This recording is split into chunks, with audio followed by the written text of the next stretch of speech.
the Joseph Schlitz Brewing Company presents the Schlitz Playhouse of Stars.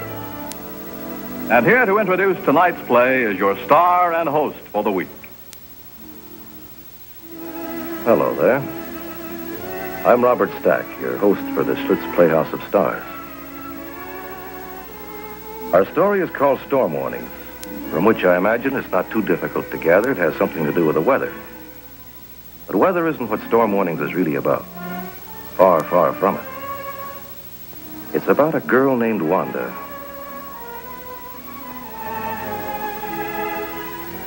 Larry, her husband,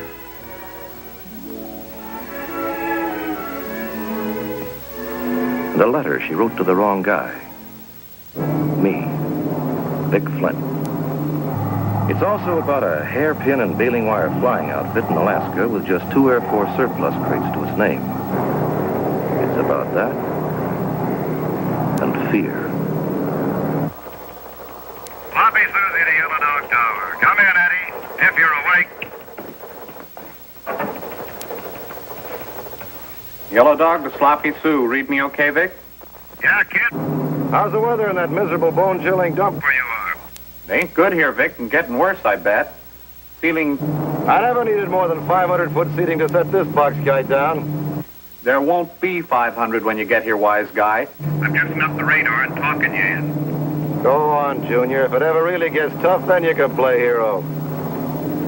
Uncle Vic's flying this one in on his own and no arguments. Floppy Susie to Yellow Dog Tower. Over and very definitely out. Vic?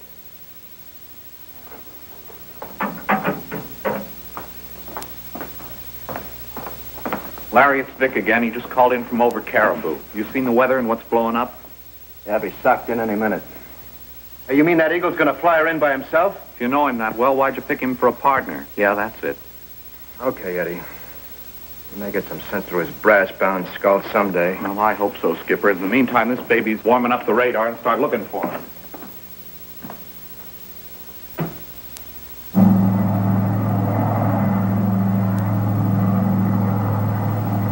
Yellow Dog Tower to Sloppy Sue. Come in, please, Vic. Yellow Dog Tower to Sloppy Sue. Vic, you moron, listen, will you?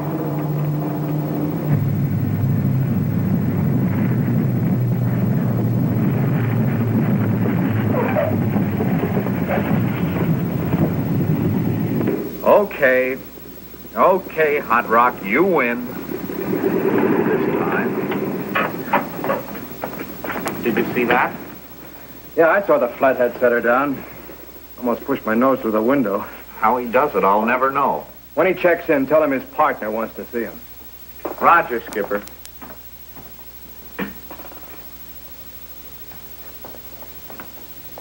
How's the desk, pilot? Everything okay at Fairbanks? Backed up for a half hour, but the express truck was still waiting. The load was delivered and paid for. Light, chum? After what I did for you today, aren't you even going to light it? Just what did you do for me today?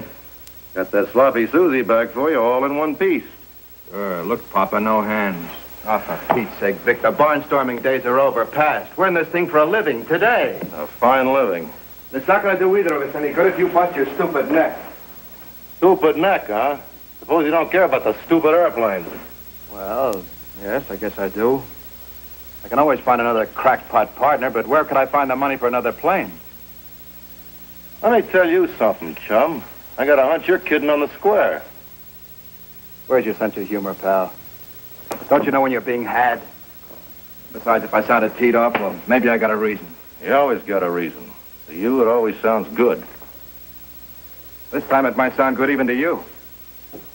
I was on the phone again this afternoon with McGuire over at Alaska Associated. And guess what? He still said no.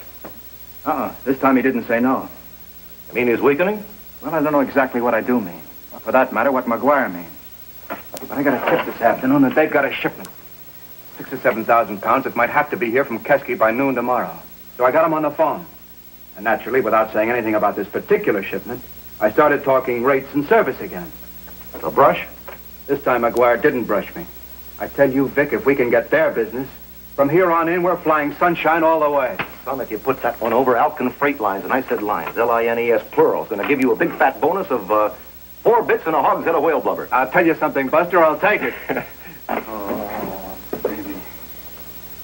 Hey, I almost forgot. I just wanted to come out from town and have a bite with me at the airport coffee pot. Will you join us? Maybe I better not. You never get a chance to see her much yourself. Oh, forget that. How about it? Well, I appreciate the offer, chum, but... What's the matter? Avoiding us? Or something more important over in Yellow Dog? Yellow Dog, you out of your mind? Well, then, come on. Wanda'd love to see you. And besides, with this McGuire deal half in the bag, we've got something to celebrate. I'm real beat, Larry. That trip in from Fairbanks, that's no milk run, you know. Well, you can rest. The next flight's mine anyhow. I hope you beat some sense into him, Skipper. I'm trying to right now, kid. Imagine. I invite him to a sumptuous dinner with Wanda and me at the airport coffee pot down the field. And does he jump at it? No, not Flint. I'd sure like to know what's so hot up in town to make him turn us down. So would I. Just for that, Sprat, I'm going to spoil the Fleming's dinner and eat with them. Atta boy. This'll be a real surprise for Wanda. Yeah, I'll bet.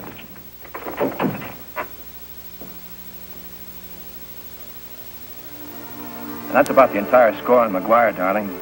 I know it sounds like an awfully long shot, but if you believe in hunches, it looks awfully good, eh, Vic? Huh? Oh, old McGuire? Sure, chum, sure. More coffee? Why not? We're supposed to be celebrating.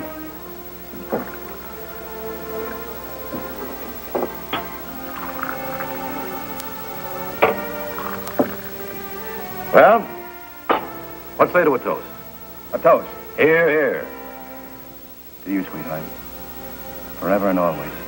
It's awfully sweet, darling, but as long as we're celebrating something that hasn't happened as yet, how about this? A toast.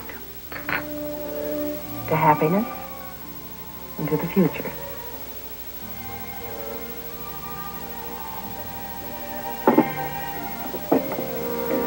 In payment of past favors, chum? Past favors. I thought we were toasting the future.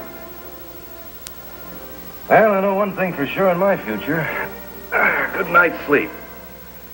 Me too. You know, this is my 5th night home in a month. Any girl who's married to a bush pilot might just as well be married to a sailor. What do you boys do on these nights away from home? Now, Wanda, let's not get started on that one again tonight. I thought we were supposed to be celebrating. But it's true.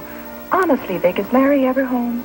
Money, man, that's what he is, trying to make you a rich widow. And I suppose if she does become a rich widow, you'd marry her for her money. You cheerful lout. You know me, chum. It'd take more than that to wrap me up. Vic. And all that it takes, you've got. Hey, Larry, Vic, phone for either one of you guys. Sit down, pal. This is a job for your senior partner.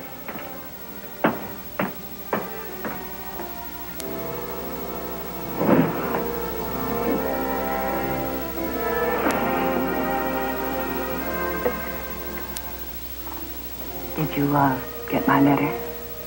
I guess you know you took an awful chance, writing what you did. I couldn't help it, Vic. It's been trembling between us for a long time. I only put it into words. But what words? I read it a dozen times a day. Before you destroyed it. I didn't destroy it. Well, Vic, you still don't have it. Sure I have. Why? Because of him? Well, who else? If he ever found that letter, he'd... You don't know him very well, do you? I know him far better than you ever will. You've only flown with him. I'm married to him. Vic, you've got to destroy that letter. Where is it? There. Up there. Oh, you must be crazy. You get that jacket and... You know who that was? McGuire of Alaska Associates. Well, and? Well, the sales pitch I gave him this afternoon must have worked.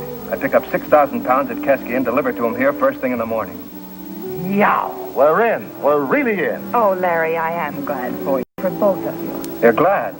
After the needles you've been giving me, I thought you'd want to bite my head off having to leave town again tonight. Oh, that. Well, darling, don't you see, if by being away tonight means that you get all that business, maybe later on you can hire someone to fly nights for you. Now look who's money mad. Sweetheart, you're being a real good sport. Hey, what happened? Where's your wedding ring? Oh, I have that in my purse.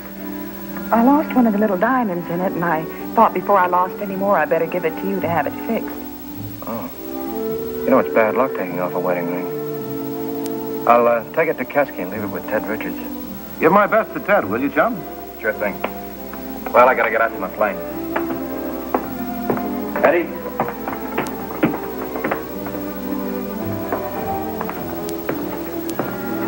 You taking old Goose Girl? Yep. Go ahead, Larry. I'll get it. Take Wanda out to your car. See you off on the way down to get mine. It's rough. I'll see you around noon tomorrow, honey.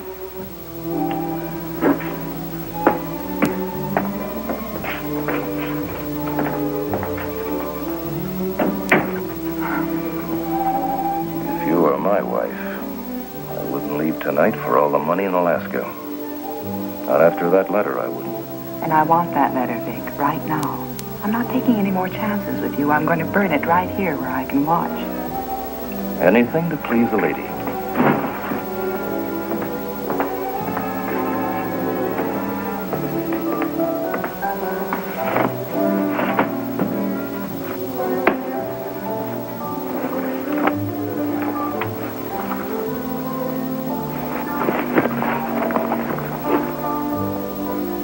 Vic. It's gone. No, let me see. It's Larry's jacket.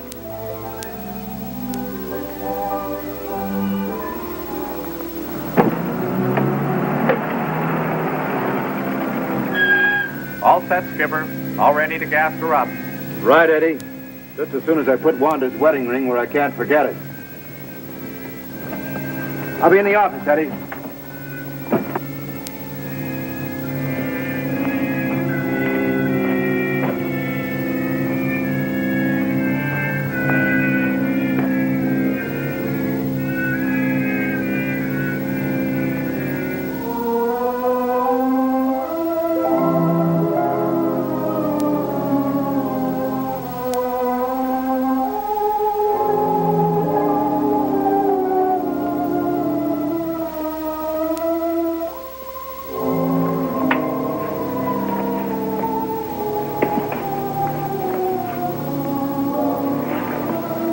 Do something? Yeah. Yeah, I must have left it in my room. Got bad news for you, Vic. What? I ran one of those file spikes right through the palm of my hand. File spikes. File spikes. Through your palm? Let me see it. No, it's okay. I guess you know what that means. You sure do. You better get down to a doc fast. Lockjaw's no fun. Yeah, I'll see the doc later, but what I'm talking about is, well, with this flipper useless, you're going to have to take the Goose Girl to Kesky yourself.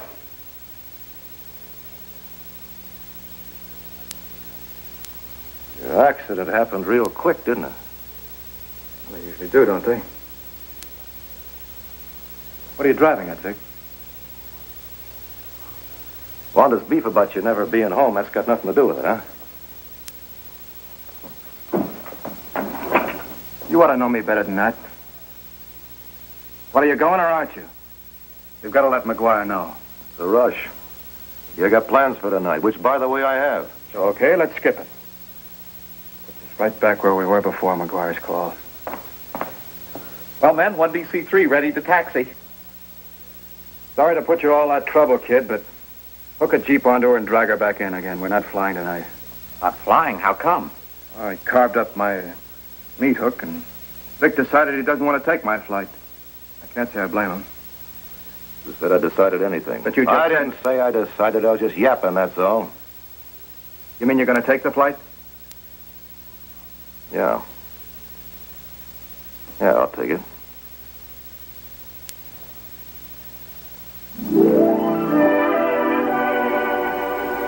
During this brief intermission, we have a reminder for you. A reminder about the extra qualities in Schlitz beers. It's these wonderful little extras in Schlitz that make you say, yes, this is my beer. There's that extra clarity that delights the eye. That extra freshness of bouquet that speaks of perfect purity. That extra roundness and mellowness that comes of aging gracefully. that extra delicacy that so lightly lifts the taste, just the kiss of the hop. What a difference. How much more enjoyment these extras give you. All these extras and more are waiting for you in every bottle or can of Schlitz beer. That's why more bottles and cans of Schlitz are sold than of any other kind. In homes, taverns, and restaurants everywhere, the great call today is for Schlitz. It's the best-liked beer in all the world. Sales prove it. Look around you next time you're out and ready to order beer. Notice how many of the familiar brown bottles of Schlitz you see. The beer that's so good it made a city famous will appeal to your taste, too. People who appreciate delicate difference in taste know that Schlitz has an inspired touch when it comes to putting together the sensitive ingredients of beer. In fact, today, just as for the past 103 years, the taste of Schlitz has endeared it to those of greatest discrimination. That's why you, too, will find, as millions all over the world have found, that if you like beer, you'll love Schlitz. So next time you ask for beer, ask for Schlitz by name. Schlitz, the beer that made Milwaukee famous. Now, back to the Schlitz Playhouse of Stars.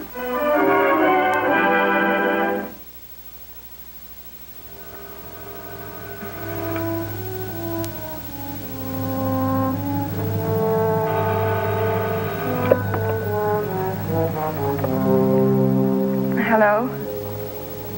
Hello, Wanda. Vic. Larry there? No, he hasn't come back yet. Try at the field. I want to talk to you. Can it wait until you get back? If I get back. What's the matter? That letter. Wasn't in my jacket. Oh, no. Larry found it. He knows all about us. Wanda, you there? Yes, I'm here. Did he say anything? No, he didn't say anything, but he did something. Faked an accident to his hand, just enough to jockey me into taking his run for him. Weather like this. Are you certain, Vic? Positive. He's no fool. I tell you he's up to something. Well, what could he do once you're in the air? I don't know. But if you hear about my funeral, please omit flowers.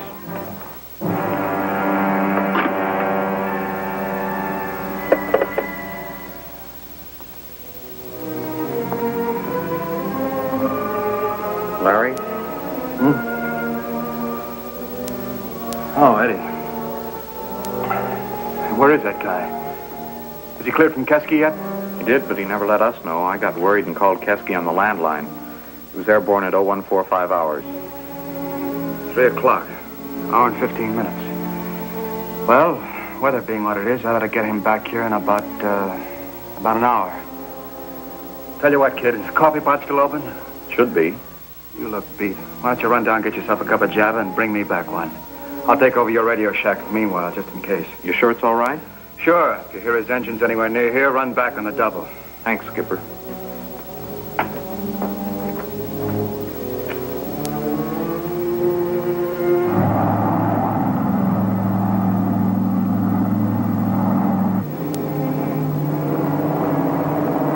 Goose Girl to Yellow Dog Tower. Goose Girl to Yellow Dog Tower. Come in, please, Eddie.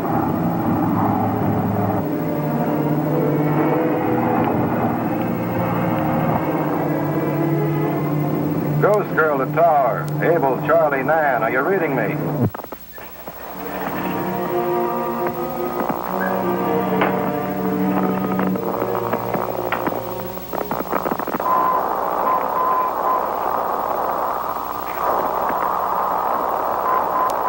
Abel, Charlie, Nan, Yellow Dog Tower. This is Quentin Goose Girl. Are you reading me or shall I change frequencies? Yellow Dog Tower to Goose Girl. Abel Charlie Nan to Alcan DC-3. I'm reading you, Vic. I'm reading you. Over. My last fix was Truch's, but I'm in the soup. Have been for 15 minutes. I'll go down and get under it. Over. No can do. It's sucked in everywhere. How low? 2 feet under the runway. But don't worry. I'll talk you down.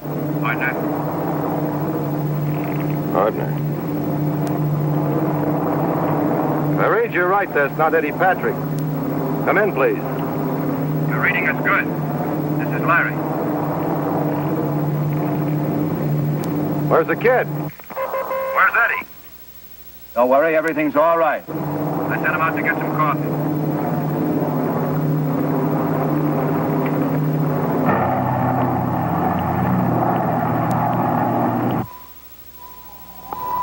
Maintain your present heading of 040.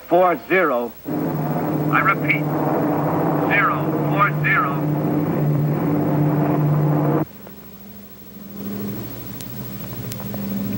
You hear what I hear? Probably Vic. Back early must have had a tailwind. And you're here. Not for long with Larry on that radar. On the downwind leg, I can probably make him time.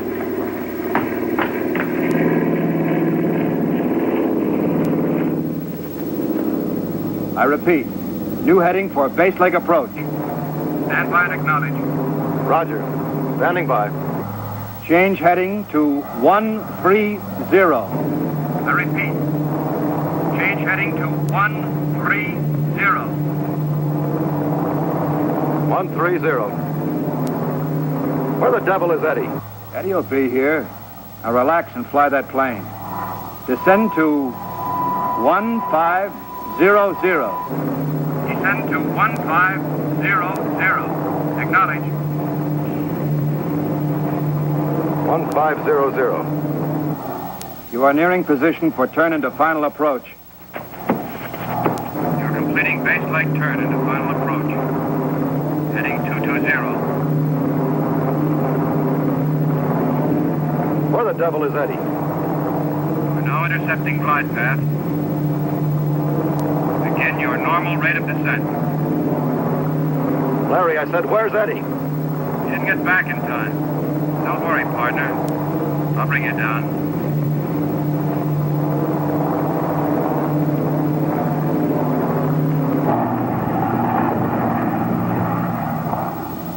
You're on course, on the glide path. Maintain present rate of descent to 600 feet and perform your landing cockpit check.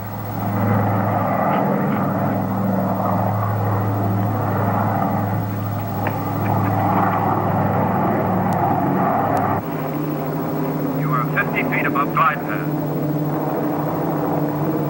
Ease her down.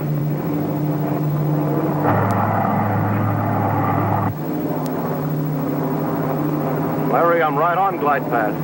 I can feel it. You are 50 feet above glide path. Please correct.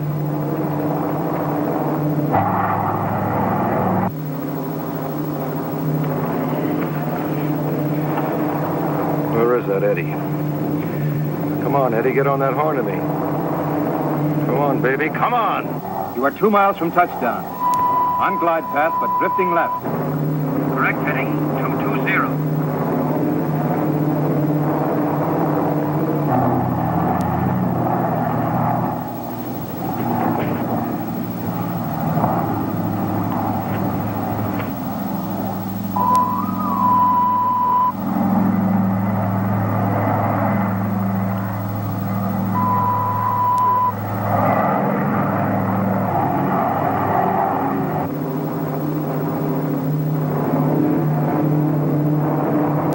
Vic, you're still drifting left. Correct heading 220, acknowledge. Larry, you're wrong. Please check that heading again. 220, correct heading. Immediate correction will put you right on the runway. You're 5 degrees off. Correct at once.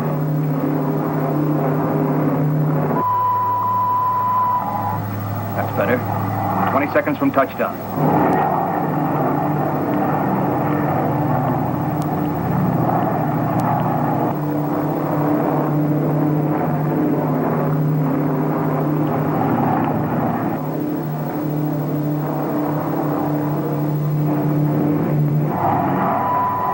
Vic, correct. You're headed straight for the hangars. Larry, you're trying to kill me. You're flying me into the ground. Pull up.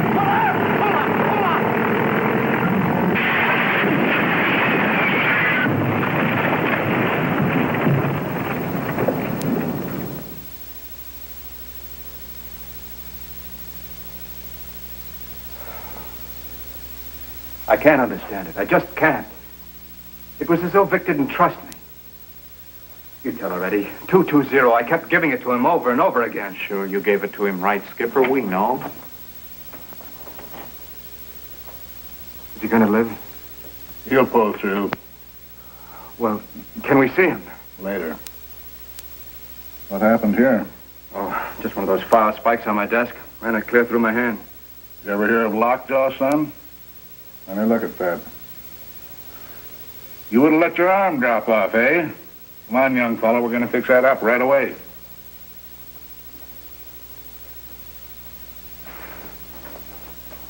I think this belongs to you.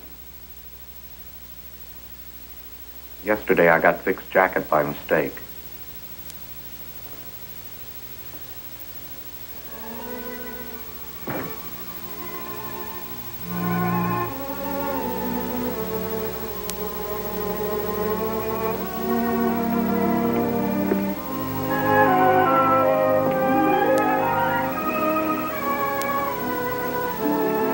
Vic?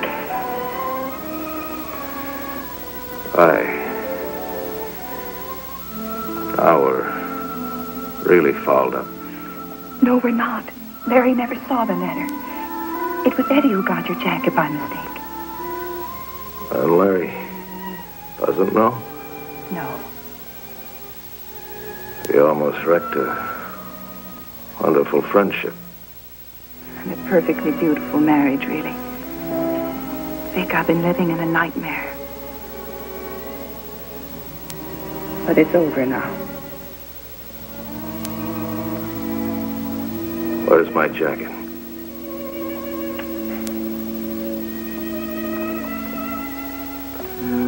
Right-hand pocket.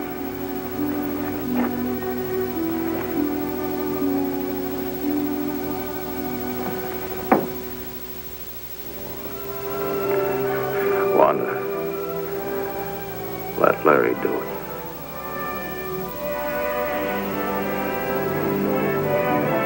Thanks, Vic.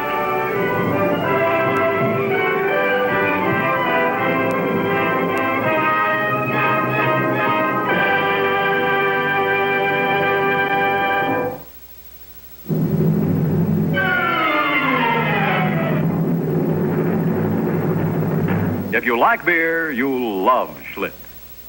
And here once again is the star of tonight's Schlitz Playhouse of Stars. I am happy to announce the accident was not fatal. After what you tried to do, it should have been. Why so bitter? You got the girl. I'm not bitter, but who's going to pay for the plane? Yeah, so we'll talk about that later. Now, this is your host, Robert Stack, and my co-star, Arthur Franz. inviting you to join us again next week at the same time for another presentation of the Schlitz Playhouse of Stars. Goodbye. Goodbye.